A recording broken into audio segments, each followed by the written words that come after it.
So I have only 3 pages of notes on this one. I think it's probably going to be a pretty short one. I also I have 5 lines of notes because I was just like, I'm just gonna read this. Yeah. I have nothing really of note to say. Welcome to Your Safe Space, the podcast your partner, friends, parents, whoever thinks is dirty.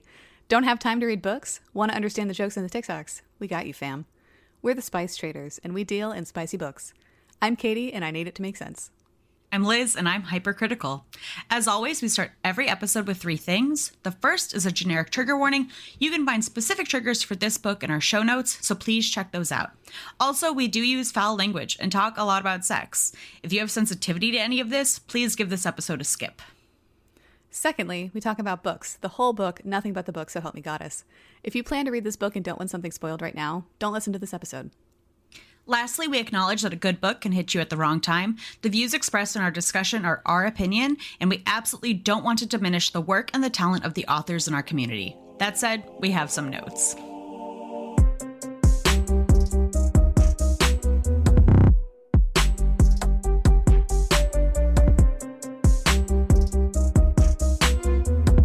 So Liz, what are we talking about today?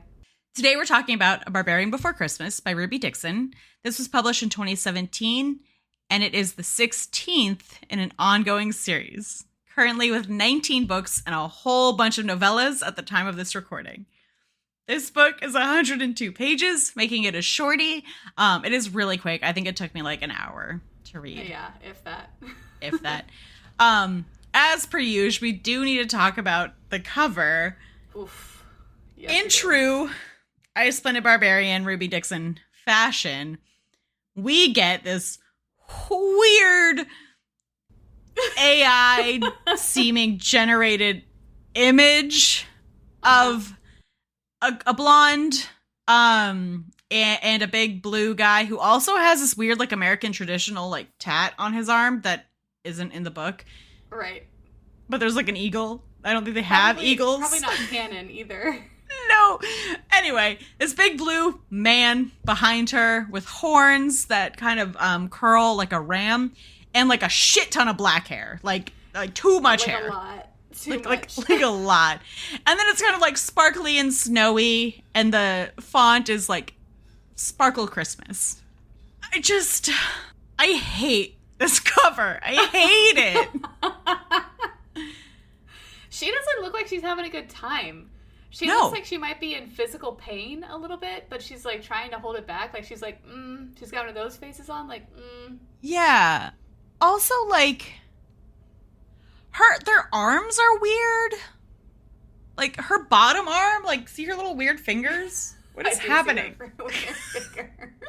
It's like he's, like, holding her arms in place. Yeah. And where does his hand go? You know what? It's fine. It's holding her boob for sure. For sure. For sure. I didn't notice this tattoo the first time I looked at it, but like it is just American traditional. Yeah. So I will say that going into this book, based on the cover and the title that says Christmas, I thought it was going to be more festive. Yeah. I definitely had expectations for this book that were not met. And I didn't realize that I had those expectations until I got to the end of this book and I was like, man, that was a nothing burger. Yeah, a big ol' nothing burger. And I think coming off of Kringle Academy, I was like, Christmas! And this one was like, this is not. This is something else entirely. Yeah. I mean, Kringle Academy definitely was like, if Christmas vomited all over your book. Like, in the best way. In the best way. Or came all over your book. Gotta keep it on theme. Sorry.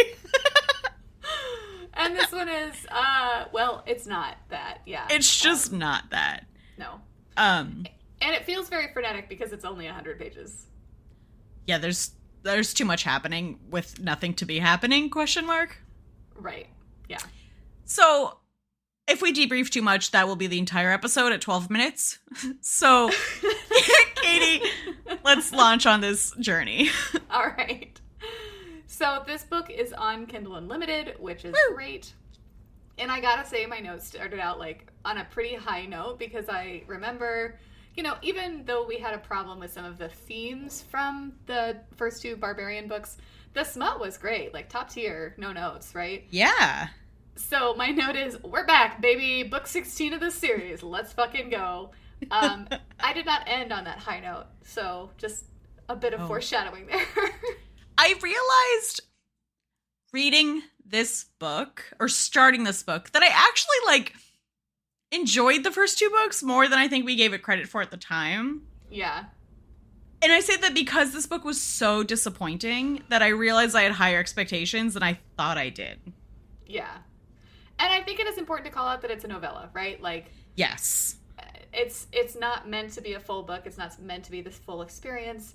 I also think that catapulting ourselves 16, or at this point, I guess 14 books into the future maybe felt a little bit jarring because it definitely amplifies a lot of the themes in the first 2 that we were not super big fans of. Yes, and we didn't have time to catch up in between, if that would have helped. Though I'm not confident it would have. I'm not confident it would have either. But before we get into the book, we do get a pretty informative author's note from Ruby. She says, quote, "If you're behind a few books and just want to read about our blue boys, there are a few newcomers from another slave ship on the far side of the mountains, and Vectel and a lot of hunters from the main tribe have been away from home helping them get it set up to survive. There, now you're all caught up." And I appreciate that.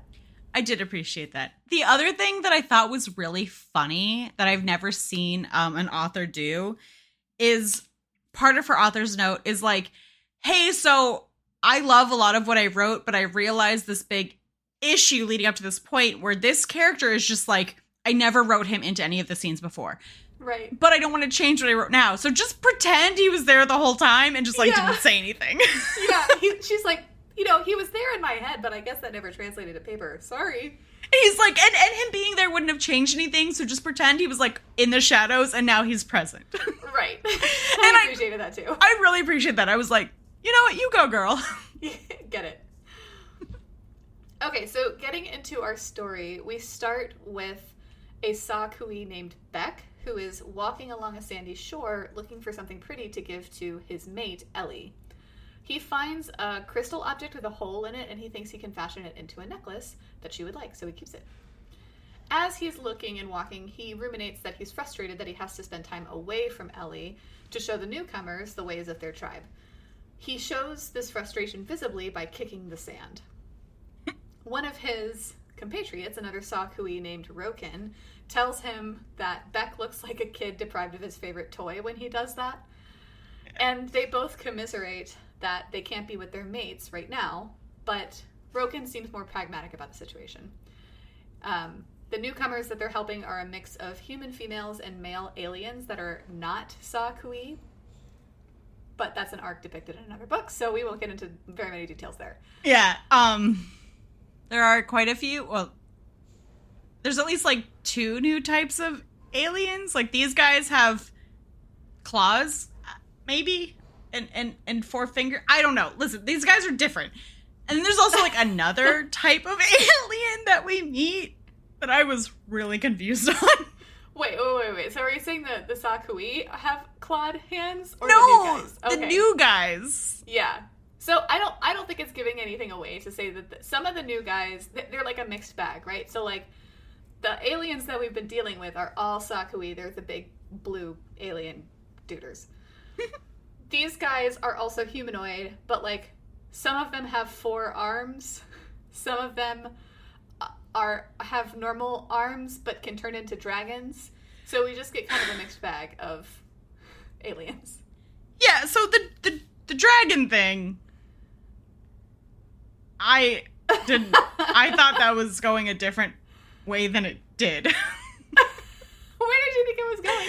I don't know. So like I said, interesting, there's another species. I wonder what they are. Werewolf type things? Because he has like claws and clearly he can like, I can carry people. So I thought he was going to be like a werewolf. And I was like, that is weird. And then he's a fucking dragon, which I'm like, I guess that also makes sense. Does it? No, it doesn't make any more sense than it being a werewolf. No, I mean, I guess it doesn't make any more sense than the blue aliens with the pink gumball trees or whatever. That's true. But is he the only dragon boy? I don't know. Okay. I feel like if we read their book, we would find that out, but... Yeah, right. I don't want to. Yeah, we're asking a lot of questions that we're just not going to get answers to. Yep. All right. I was confused. So, as Roken and Beck talk about these newcomers, Roken points out that though they started out weak, they do grow stronger each day. And so, very soon, he knows that they won't need the help of Beck and the others in order to survive. So, he's hopeful that they'll be able to rejoin their families at the main settlement soon. They go on to talk about the No Poison Day coming up, and this is effectively Christmas in this book. And they're both looking forward to spending it back home with their females, if possible. But they describe this day thusly, quote, a human celebration in which they decorate a puny tree and wish for showers of plants that are not poisonous to show that they are loved. And I get the decorating a puny tree thing. What I don't understand is the shower of plants. I don't know where they got that, because ostensibly they've only learned about this day from the humans. Right. Which begs the question, why don't they just call it Christmas? Right. And I don't know how you, listeners, celebrate Christmas. I've never been showered by non-poisonous plants. No, and so part of me was like, well, maybe this is a mistletoe thing. But that's Lost a poisonous in plant. I Oh, think that's mistletoe is poisonous. I think that's true, actually. Fuck. And holly, I think, is poisonous. Oh, I love all of these poisonous plants that we celebrate. I think. I'm gonna look. I mean, I know holly berries are poisonous if you eat them. All parts of American mistletoe contain a toxic protein called phoraxitoxin. Phoraxitocin. If you ingest a small amount, you won't have any symptoms. Those that get mistletoe poisoning usually have gastrointestinal symptoms like nausea and vomiting. Fun. So, yeah, mistletoe is poisonous. And yeah, the holly berries are poisonous. Okay, so So, I don't know where these plants are coming from. I mean, have questions. what are the red poinsettias? Poinsettias? I think poinsettias are also poisonous, at least to dogs. I'm gonna look it up. All right, so I'm just gonna read you this Google, because poinsettia plants commonly used during the holidays are not poisonous. In most cases, eating this plant does not result in a trip to the hospital. So sometimes it does, though. When does it? It's a great question. I need more details. Eating the leaves can cause vomiting and diarrhea. Would that not make it poisonous? I mean, by my definition, yes. Wild poinsettia is poisonous. What the fuck is the difference? Okay, you know what? Listen, I don't care. I don't know. But those are the only plants that I've ever associated with Christmas, and they're all poisonous. And none of them, I've never been given any of those as a gift. Like, they're decorative.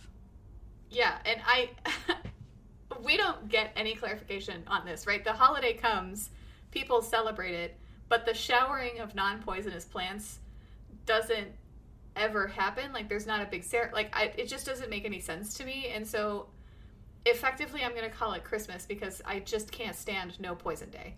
No, it makes no sense. And again, if they learned this from the humans, I don't know why humans would be like, yeah, cool, call it whatever the fuck you want, when that's not right. Well, and the book is called A Barbarian Before Christmas. Not a barbarian before No Poison Day. Like, what the fuck? What are we doing? I don't know. Also, in my head, it was a barbarian for Christmas. And it's not. Okay, I was like, am I saying it wrong? No, it's before Christmas, but okay. That was another too many B's for me. Yeah. A barbarian before Christmas. Sorry. Anyway, okay. So they talk, and we learn that Roken has premonitions of a sort, and he ends up telling Beck that he thinks it likely that they will be home for this holiday, and that Beck in particular is needed at home. They go on to speak with Fechtel and the leader of the newcomers, a male named Ashtar, and his mate Veronica. So Ashtar is the dragon-shifting alien duder. And they all determine that a group of the aliens will go home the next morning, aided by Ashtar in some way. But they're all weird about how he's going to aid them. They're all like, it'll be fine. Right. They're all like kind of coy. They're like, oh yeah, it's not going to take that long. Because usually it's like the reason that they're not able to go quickly back and forth is because it takes several days to like travel in between these 2 points, but like they're making it seem like they can happen in like a day tomorrow, and it's giving nothing away to say that Ashtar is going to turn into a dragon and fly everybody home, right? So, but they are being very coy about it. They were just being stupid about it, but then also like Beck was being stupid about it. He like starts the conversation. He's like, "I'm gonna go home," and Vectel's like, "Are you? Are you now? Okay." Last I checked, I make the rules here, so. Which go Vectel, because I don't know what the time frame is in any of these books, but we're 16 books in, and he's still the leader. Yeah, I mean, good for him. Yeah, I guess. Sure. So we get a number of different perspectives in this book, and so this time we switch to Ellie, who is Beck's mate, and she's missing Beck just as badly as he is missing her. She says, quote, "I miss him so intensely that I want to just crawl into my furs and sleep and sleep and sleep and sleep until he returns." And I'm like, girl, you need some friends. Yeah. Like, maybe go to therapy about that. Yeah, she is very, like, a stage 5 Klingon type of relationship with Beck, and yes, I mean, these books are kind of like that to begin with, but she's clearly in a dark place, and it's heavily implied based on her internal monologue in this part and then later on in the book that she had some serious trauma in her past, and I have to believe that was described in a book previous to this, but we don't get a whole lot of detail on that in this book. Yeah, but we do get some information that like she doesn't like being around people. It's overwhelming. She also won't eat anything that Beck has not like tasted first. Yeah, that was weird, right? Which that I thought was going to tie into the no poison day, because that seems like I don't want my food to be poisoned, but it didn't. Yeah, it's just a quirk for Ellie. Yeah, which she's running out of food that Beck left for her, like safe food, so she's also sort of starting to starve because she won't eat anything else. Right. And she doesn't trust any of the other people in the village to open up about this stuff yet. So she is isolating herself when Beck is not here. Deeply isolating herself. Yeah. As she's thinking about Beck, we do get this description of him. Quote, "His proud, stern face, the smooth arch of his tall horns, and the long, dark braids he ties back along his temples to keep his hair out of his eyes." End quote. I should point out, we never get a description of Ellie. I don't know what she looks like. I have to assume she's blonde based on the women on the cover, but I don't know. But we have no idea. We get no description. Other than the fact that she's small. Yeah. Which they're all small, because they're like, the Sakui are like 8 feet tall, so it doesn't really matter how tall you are as a human, you are little. You are little, yes. Ellie is pulled out of her reverie by Eravir, who is a child in the village, and he's come to go with Ellie to catch an animal called Dirtbeaks with her. Eravir is another woman, Claire's son, and he brings with him Kay, who is Kira and Aihako's daughter. So you might remember Kira and Aihako from the first 2 books that we covered. They are mated and have a daughter. Good for Which them.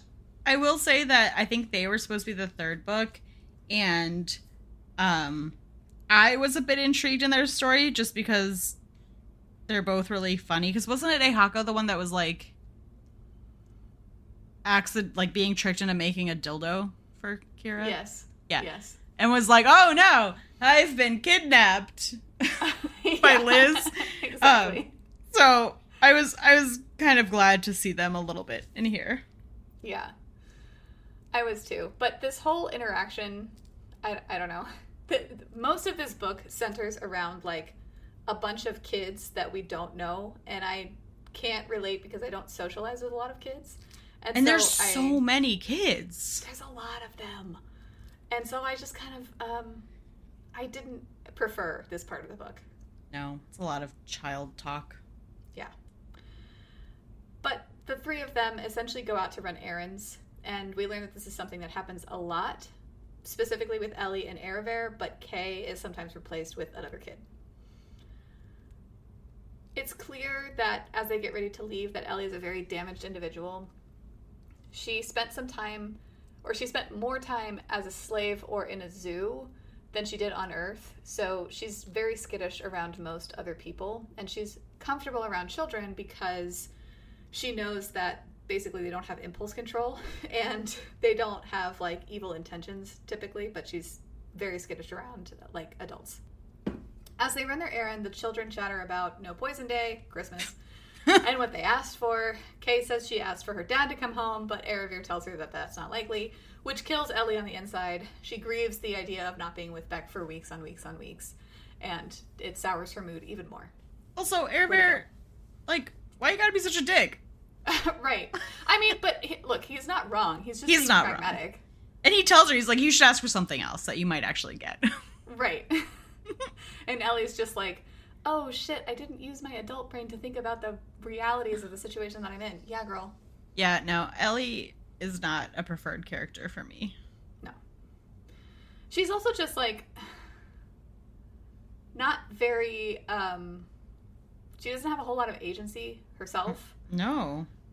There's a lot of wallowing happening in this book. Yes.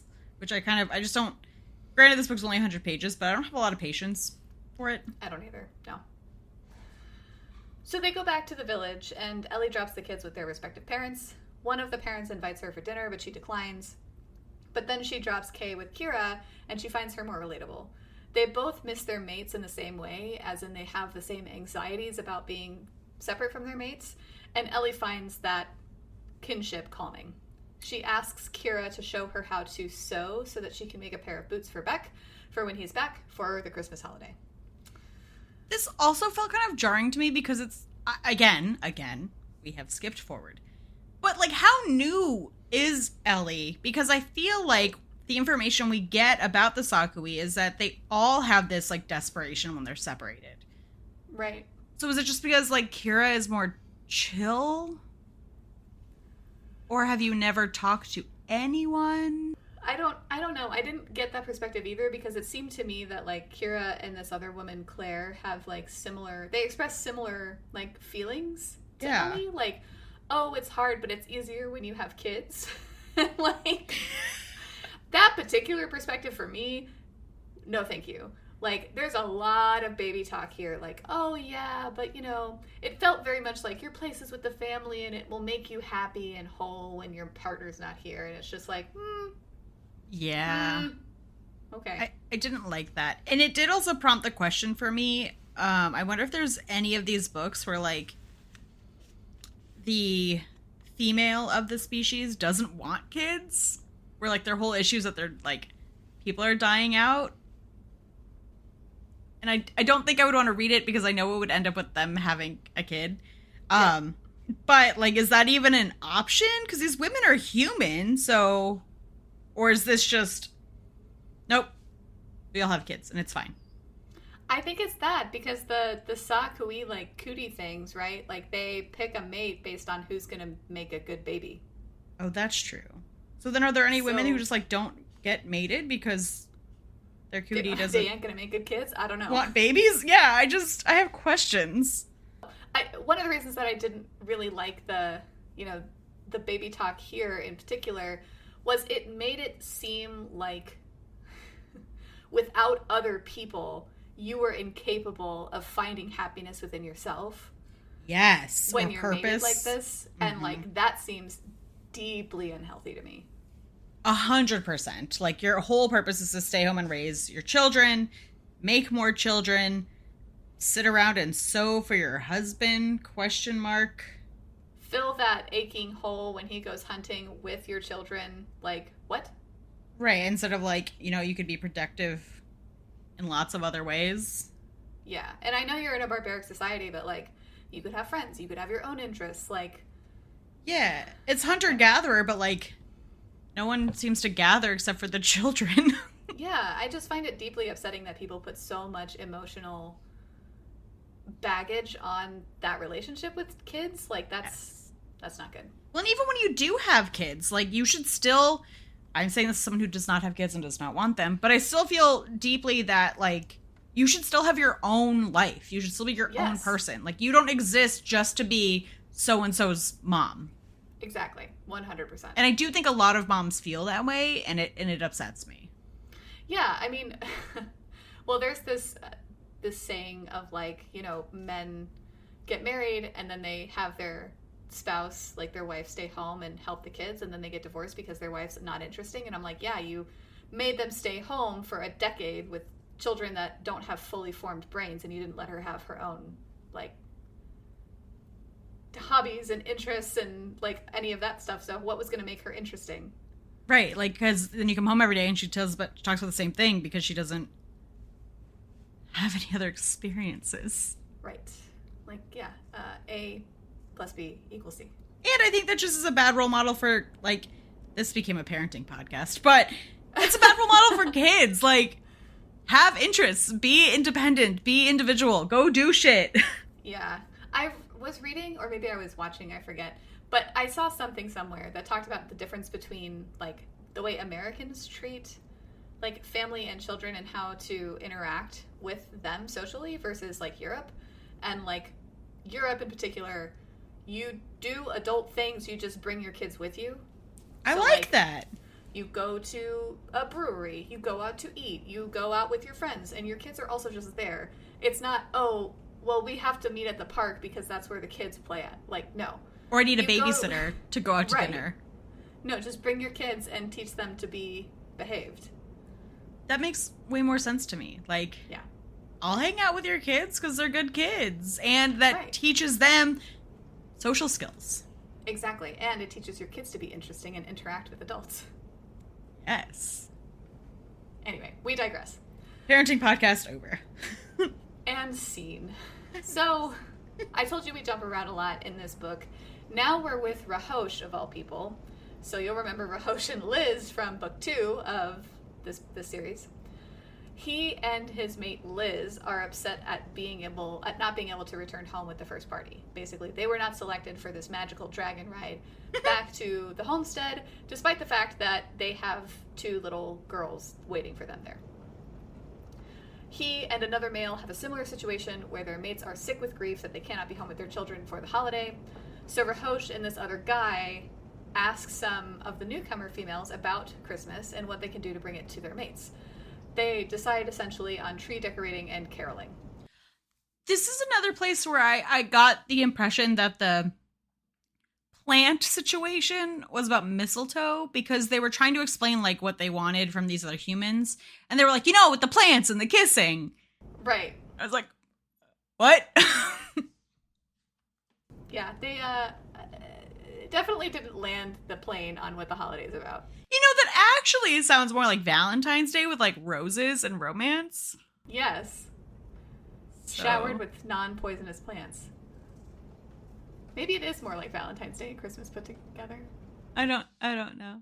I just don't understand how none of the humans corrected that. Like, I cannot wrap my head around how this happened.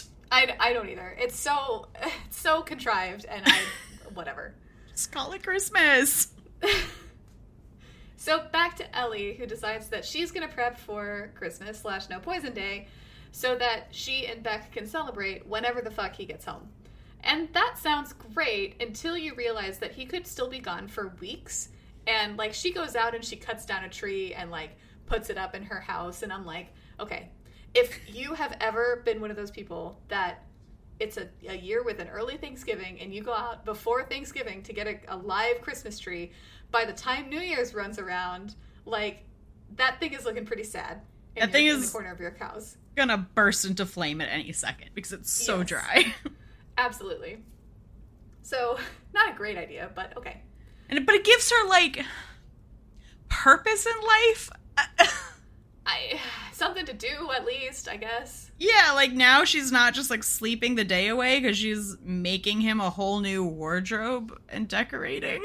Suddenly. I can't help but imagine that these clothes that she's making are going to be just terribly ill-fitting and, like, not very attractive. No, because you don't know how to do this, and now you're like, I'm gonna make him shoes and a tunic, and he also needs, like, a pouch for snacks. Like, what? Pouch for snacks. She said something about, like, making special cakes or something. I don't know. And so he needs a pouch. I made the pouch part up, but she did talk about making cakes. Yeah. Well, fortunately for Ellie, she doesn't have to wait very long. Beck and the others fly back to the main camp on the back of Ashtar, who, as I mentioned, can transform into a dragon. Why can he do that? I don't know. You would have to read Ashtar's book. He's also real snooty about it. Like, he is. He's just like, no big deal. I'm just really awesome. And they're like, okay. And they're all like nauseous and air sick. Right. And he's just like, and I'm Veronica's great. just like, isn't my mate the coolest? And we're like, okay, Veronica. Like, okay, Veronica, calm down. When Beck is reunited with Ellie, they immediately get to fucking. So what's happened here is that they flew back on a dragon. Nobody gave the heads up to the camp, and so they thought they were being attacked by something they couldn't survive, and so everybody's huddled in the longhouse, like the main area, and like they're on high alert mode, right? And so Ellie hears Beck calling for her, and she comes like running out of the longhouse, and they all realize that, oh, that thing that was flying was this guy Ashtar. Everything's cool. Great. This was also so disjointed because we go from like our friends who are away helping, talking about how they're going to get home in a day. And then we go to Ellie making boots. And then suddenly they've already traveled on a dragon and everyone is like panicked because they think they're under attack by this like sky creature. But we don't see any of that. No. Like, no, we just see Beck and Ellie reunited and start making out like nobody's watching. Yeah. And then that's it. That's it. So they go to Ellie's, or I guess their hut, and they get to fucking, like I said. So this scene is in peak Ruby form. Ellie goes down on Beck first until he comes. And he's never done that before. Yeah, she's never done that before. And Beck is like over the moon and bewildered that Ellie is actually enjoying herself while she does this. So then he returns the favor before fucking her properly. I was okay with this scene. Yeah, I was okay with the scene. I mean, that's the thing. Like, Ruby just writes really good smut. Yeah, I mean, like, the blowjob scene was great. It was really detailed. And, like, him going down on her, like, it was just, like, it was a lengthy scene. It was detailed. Yeah. Yeah, I mean, for a 100-page book, like, I think this probably took over, like, 10 pages. Yeah, a good, like, 10% of the book was just this one, like, fucking scene, which was great. Which is great because I think this is the only scene, right? Yeah, which was a bummer. Yeah, this is the only scene. So, enjoy it while it lasts, I guess. Enjoy it while it lasts. So now we switch to Aihako and Kira, and Aihako is anxious because of Roken's warning that both he and Beck were needed to return home. He greets Kira, hugs her and his daughter Kay, and they all go back to their hut. Kay is sent away on an errand so that Aihako and Kira can have some private time. But Kira can tell that something is bothering Aihako, but he won't say what. As they start to get hot and heavy, they both start resonating again, and if you remember from the first two books that we covered, when people resonate here, it means that they're going to conceive another child. It seems awfully convenient. Yeah. To know. Yeah. I'm just like, oh, yeah. This is the time. So now is the time. Yeah, we just got to fuck until we do it. Yeah. All right. Anyway, this is the thing that Roken foresaw, and that's why Aihako needed to return home. And he's like, oh, of course, it's nothing bad, it's just this. And he and Kira are overjoyed. We don't actually see them intimately. It's a closed-door scene. Which is a bummer. Yeah, big Tracy bummer. We switch briefly to Roken, who has come home to his wife in labor. And he's just casually walking in like, hey girl, what's up? I knew that I would be right on time because I'm Roken. And I'm like, God, this guy's insufferable. I hated him immediately. I was like, why do you even have a chapter? Get the fuck out of here. I wouldn't read your book. Get the fuck out of here with that. No thank you. Take that and leave. Yeah. Also, this labor scene lasts for like 2 seconds because this woman births a baby girl, and it's just like, she was holding it in, and then as soon as Roken walks through the door, she's like, you're here, pop baby. I'm like, is that how it works? I don't think so, because also, if you remember, they're pregnant for like 1,000 years on this planet. Literally 2 years, which I think is longer than an Earth year. I don't remember. It's a long-ass time. It's a long-ass time, which, like, maybe because it's in there for so long, it does pop right out, but I don't know. Must be nice. Right? It's not how it's gonna work, unfortunately. We hop back with Beck, and he's dozing with Ellie after their many, many rounds of lovemaking, of which we only saw one, unfortunately. Bummer. And he finally notices the hut is decorated for Christmas / No Poison Day. Ellie wakes up and confesses that she was preparing for his return and making gifts, but his gifts aren't ready yet, so he's just going to have to wait. Just going to have to wait. Beck is touched that she thinks of him so much, and she tells him that she doesn't care what they celebrate or when, as long as they are together. Adorable. Totally adorable. Very, on the surface, very cute. Underneath the surface, very deeply, unhealthily codependent. Yes. And he makes promises to her like, we'll never be separated again. If I have to hunt, you'll come with me. If I have to go help the others, you'll come with me. And if you are like, pregnant, really? we'll just stay wherever you are. I'm like, you're making promises you can't keep, my guy. Right. Like, I think a lot of that's up to Vectel, and I don't think Vectel gives two shits what you want. No. Yeah, we all have to make sacrifices, dude. Yeah. So now we're back with Liz, who is still mad that she can't go home to her daughters for the Christmas holiday. She is commiserating with another woman. She feels that she cries way too much now at everything, basically, and she blames it on being heavily pregnant. Again, you're pregnant for a forever on this world. For a forever. For a forever. She tries hard not to blame the newcomers on her plight, but that doesn't stop her from judging them. She says, quote, "But some of the newcomers, like the Red Twins, are fucking helpless, and it's not for lack of trying. I'll never forget the look on Rehosh's face when he took them out hunting and they massacred a poor Defisti like it insulted their mom or something. They're still grasping the whole, quote, you kill it because it's to be eaten, not, quote, kill it for funsies thing. Makes me wonder where the hell they came from," end quote. I do like Liz's inner monologue because she's so just blunt. Yeah, I do. Liz is still, I think, one of my favorites, along with Georgie. Yes. But she is very dry. Yeah. We kill it so it's eaten, not for funsies. Right. Like it insulted their mom. Like it insulted their mom. So their conversation is interrupted by Rehosh and the other woman's mate. They are warbling Christmas carols very badly outside. And Right. this act of, I guess, thoughtfulness makes both women smile. And Liz and Rehosh sneak off to have some sexy time that, again, we don't get to see. Ruby. Ruby! What am I doing? Ruby! Back to Vectel, who greets Georgie, his mate. They kiss again, like no one's watching. So this is when the dragon flew down. We're back to like that time. We're kind of jumping around in time here. It's chaos But out here, Tom. It's chaos, yeah. So, people are coming out of hiding, realizing that they're not in imminent mortal danger. And they just see Vectel and Georgie kissing, like making the fuck out. And so they finish that or whatever. And Vectel introduces Georgie to the newcomers, Ashtar and Veronica. Vectel explains that the traveling situation was this dragon, and that's what they were afraid of. And the others gather around, and Vectel announces that since the settlement is safe, they can take the children and anybody else who wants to go on their next trip. Inwardly, Vectel's relieved that this means he can stay home with his family. So we end the book with Ellie and Beck. Yes, you heard me correctly. We end the book. It's already there. That's it. Like, nothing happens. Nothing happens. And there's no Christmas. There's Ma'am. no Christmas. So Beck convinces Ellie to join the no poison / Christmas feast so they can eat. But again, we don't see the feast. But before they do, Beck gives her his gifts, which are a collection of things from his travels that made him think of her. And she feels like the luckiest woman in the world, or several worlds, actually. And I'm like, so you just picked up a bunch of trash and gave it to your mate.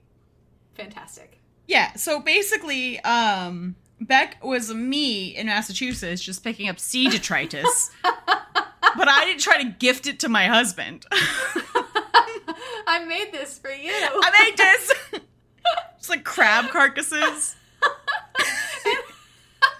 Yeah, and I know that, like, they're a barbaric society and, like, all this shit, fine.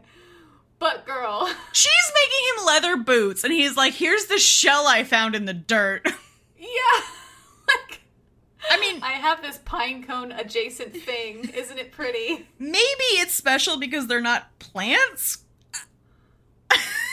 He even says, though, I'm sorry I missed the mark on not getting you non-poisonous plants. And what is with, like, specifying non-poisonous every time. Like, is that rare? Are there just everything's? Sorry, I didn't get you a non-poisonous plant. I'm gonna write that in your Christmas card this year. You should. I hope that you do. I am going to be offended when you don't give me a poisonous plant or a non-poisonous plant. Yeah, and I'm going to apologize.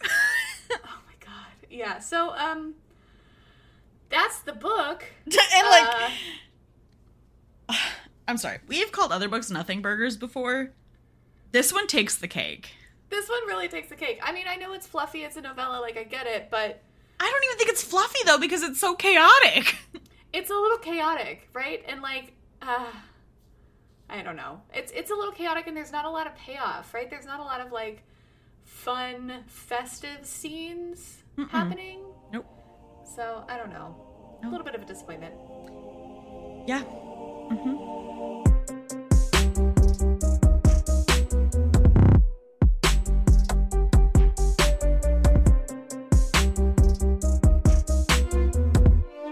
So let's get into our ratings. So to be fair, I did write down my ratings outside of this so that just to make, because I had this thought, I was like, I usually put my ratings in and I wonder if I'm like skewing Liz's. So I went through and I rated what I thought I was going to put in, and then you put the same thing and I was like, no, this is just how we rate things. Yeah, because I usually rate things too in my own notes. I didn't this time. I did it on the fly because like I could not be bothered. Yeah. But usually I write mine too because I would be skewed. Like in the past when I haven't done ratings, I'm like, yeah, exactly. Yeah. So Okay. no, we're just the same. So let's get into some ratings. Liz, how did we rate the spice? We both gave the spice a 3. The scene we do get is really detailed. It's really good. Ruby Dixon, she does nothing else well. She does write good spice. Yeah, That was mean. She does other things well. Yeah, that makes it seem like her writing sucks. Her writing's good. Her writing is good. Yeah. So okay, I'm gonna just say that in a nicer way. We gave it a 3 because Ruby Dixon, in Ruby Dixon form, does write great spice. There you go. Yeah, she does. Yes. Like I said, the scene we get, it's detailed. I always do like an oral scene, and we get both ways. We get cunnilingus and a blowjob, and I was really here for that. And then we still get sex, and we get the detail. There could have been more, and it is short. So I think my problem is that if that was the only scene, it would have been fine if we didn't get door closed for like 4 other couples. Right, exactly. Yeah, I agree. So moving into the writing style, Ruby Dixon, this is a classic Ruby Dixon book, right? So it's very approachable, well edited. There's no like typos or misspellings or wrong word usage or anything like that. We rated it a 3, and I think the main reason for that is just because it was so frenetic.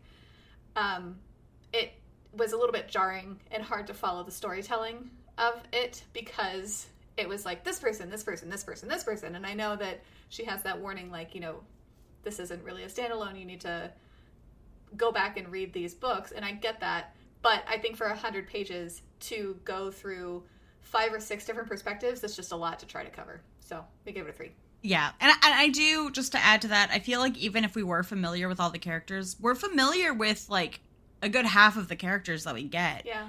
I don't think that would have made it any less frenetic. Like, I think it was just too much shoved in. I agree. So what about the quality of storytelling? We both gave it a 1 because it doesn't make any fucking sense. And nothing happens. Like, No. there's not even a plot. I mean, I guess the plot is no poison day, but, like, that's never explained. They just shower each other with non-poisonous plants. That we don't even see. We don't even see the no poison day. Like, No, that doesn't even happen. They just have a dinner. that we don't see. We don't even see. And they talk about, like, Santa. Like, they talk about... It didn't make any fucking sense. And nothing happened. No. So, it's a 1. Yeah, so unfortunately, we don't recommend this book. I think if you were looking for a short, Christmas-themed romance novel, there are other options that you could go to that would hit the mark, scratch the itch a little bit better than this one. So, we did it, friends. Those are our thoughts on A Barbarian Before Christmas by Ruby Dixon. Thank you, as always, for joining us on this journey. What did you think? Let us know on the socials. You can find us on Instagram, Facebook, TikTok, and Goodreads at Spice Traders Pod. And if you like our podcast and want more, consider joining our Patreon, where we release Patreon-exclusive episodes on our off weeks. And we also announce what we're reading the month before, so you can read along with us. And if you really, really like us, consider dropping us a review wherever you listen. So until next time, we'll see ya. Bye! Bye!